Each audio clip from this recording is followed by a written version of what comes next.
بسم اللہ الرحمن الرحیم۔ ایک راجا تھا، وہ صبح سویرے بیت الخلا گیا۔ اتفاق سے بیت الخلا میں ایک بیر پڑا ہوا تھا۔ بیر بہت ہی بہتر پکا ہوا تھا۔ کسی بچے کی جیب سے یا ہاتھ سے چھوٹ کر گر گیا ہوگا۔ راجا جب بیت الخلا میں بیٹھ گئے تب ان کی نظر اس بیر پر پڑی۔ بیر بھی ایسا بہترین پکا ہوا خوبصورت تھا کہ راجا کی طبیعت للچا گئی۔ راجا نے اسے وہاں سے اٹھا لیا اور دھو کر کھا گیا۔ سوچا کہ یہاں کون دیکھ رہا ہے۔ روح تو سب کی یکساں ہوتی ہے، چاہے راجا ہو یا فقیر۔ بیر کھا لینے کے بعد راجا بیت الخلا سے نکلا، نہایا دھویا اور شاہی لباس پہن کر دربار میں پہنچا۔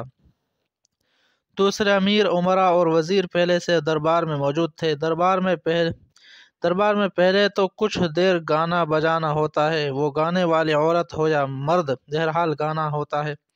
گانا ہو جانے کے بعد پھر دربار میں دوسری بات چیت شروع ہوتی ہے۔ جب محفل میں سب لوگ جمع ہو گئے تو گانے والی ایک عورت آئی۔ وہ کچھ دیر تک تو ناچتی رہی، پھر اس نے گانا شروع کیا۔ اتفاق سے اس گانے والی عورت نے گانے کی پہلی بیر جو اٹھائی وہ یہ تھی: راجا جی میں تو کہہ دوں گی۔ یہ سن کر راجا گھبرا گیا اور دل ہی دل میں سوچنے لگا کہ اس نے مجھے کہاں دیکھ لیا کہ میں بیت الخلا میں بیر کھا رہا تھا۔ راجا اس گانے والی کو 100 روپے دینے لگا، صرف اس غرض سے کہ یہ مصرعہ نہ گاوے۔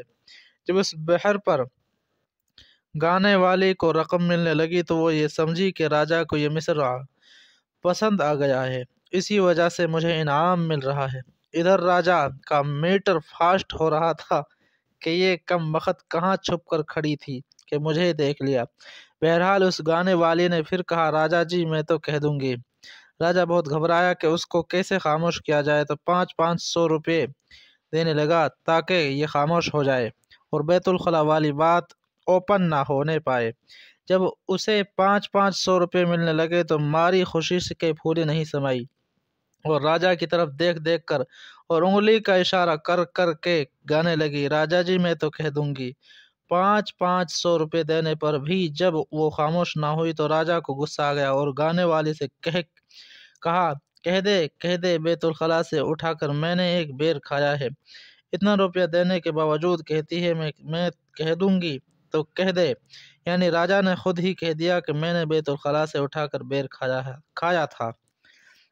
مثل مشہور ہے: چور کی داڑھی میں تنکا۔ بعض مرتبہ انسان اپنی حماقتوں سے اپنی راز کو خود ہی فاش کر دیتا ہے۔